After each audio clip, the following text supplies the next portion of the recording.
Assalomu alaykum hammaga. Velikaya kuxnya oshxonasiga xush kelibsizlar. Bugun men sizlar bilan gazlarimni qanaqa yuvishimni ko'rsatib bo'lishim keldi. Agar sizlarga qiziq bo'lsa, videomizni oxirigacha tomosha qilinglar.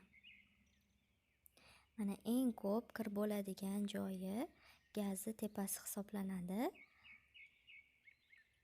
Men ularni uy sharoitida qanaqa tozalashni o'rgataman men. Oddiy mana uksus va iste'mol sodasidan foydalanamiz yoki mana bunaqa do'konlarda ishlatiladigan azilit degan anti-jir tozalovchi spreydan foydalanaman. Bu ham juda ham yaxshi ketkazadi. Mana alohida idishimizga ishlatmaydigan idishimiz bo'lishi kerak. 5-6 qoshiq iste'mol sodasidan solamiz. Agar yuvadigan joyinglar ko'proq bo'lsa, ko'proq ishlatasizlar. Va oddiy sirkani solamiz 2-3 qoshiq. Bir xil massa bo'lib, quyuq bo'lib, kashaga o'xshagan massa hosil bo'lganidan keyin tayyor bo'ladi.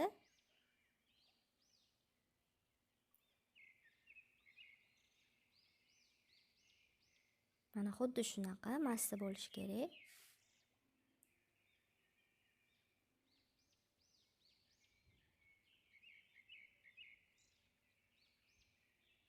Endi tayyorlab olgan massamizni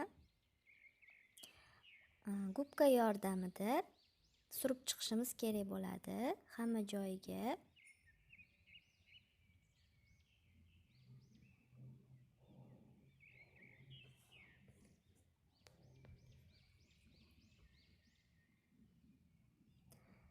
Mana ikkinchisini ham ko'rsataman. Ikkinchisini ham quruq holatida spreyimizni hamma joyiga sepib chiqamiz. Albatta perchatka yordamida ishlanglar, chunki qo'lingizga zarar yetkazishi mumkin. Ichida kislotasi bo'lgani uchun qo'linglarni ehtiyot qilganinglar yaxshi. Mana endi xuddi shu holatda surib qo'ydik va sepib qo'yganimizdan keyin 20-25 daqiqaga qoldiramiz. To'liq yog'lari erib ketgunigacha 25-30 daqiqa vaqt kerak bo'ladi.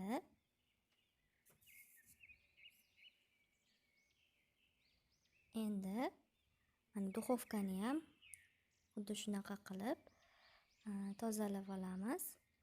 Mana xuddi shu spreydan hamma joyiga sepib chiqaman. Albatta duxovka ochiq holatida bo'lishi kerak.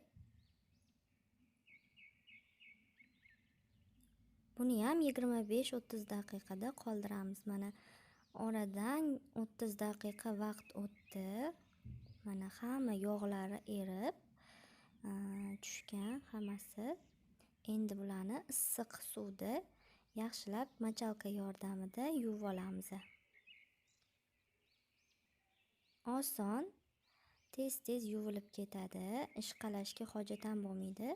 Endi baribir ozgina gubka yordamida ishqalab olishimiz kerak bo'ladi. Burchaklarida to'plangan, yog' to'plangan joylarini yaxshilab ishqalab yuvib olishimiz kerak bo'ladi.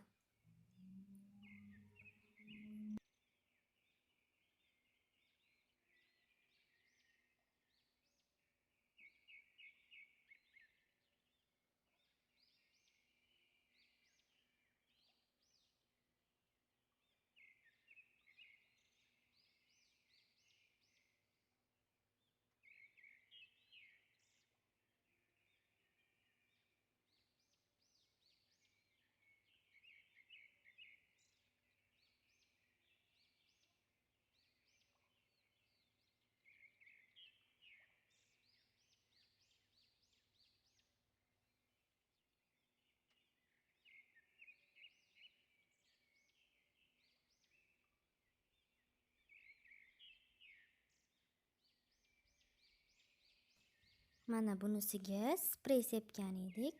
Mana ko'rib turibsizlar, qaranglar. Qanaqa yog'lar erib toza bo'lgan.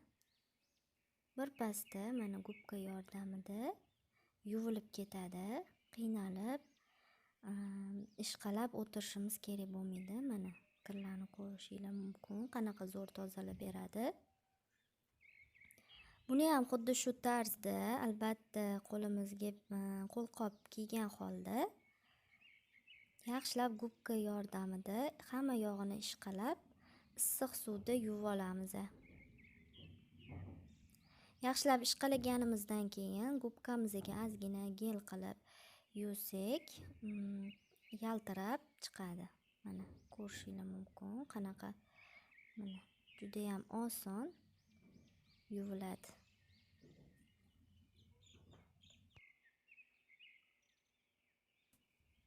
Mana hammasini yuvib tozalab oldik. Mana uy sharoitida tayyorlab tozalaganimiz ham, sprey yordamida tozalaganimiz ham ikkalasi ham bir xil natija berdi. Yaltirab zo'r natijaga ega bo'ldik. Endi gazlarimizni ham, duxovkamiz ichini ham xuddi shunaqa qilib gubka yordamida hamma yog'ini ishqalab yuvib olishimiz kerak bo'ladi. Hamma joyini ishqalab bo'lganimizdan keyin toza gubka yoki sochiq yordamida yaxshilab artib tozalab olamiz. Mana duxovkamiz juda ham toza, yengidek bo'ldi. Yaxshi natijaga ega bo'ldim. Sizlar ham xuddi shu tarzda tozalab ko'rishinglarni maslahat beraman. Videomiz yoqqan bo'lsa albatta like bosib, kanalimizga obuna bo'lishni unutmanglar. Keyingi videolarda ko'rishguncha xayr.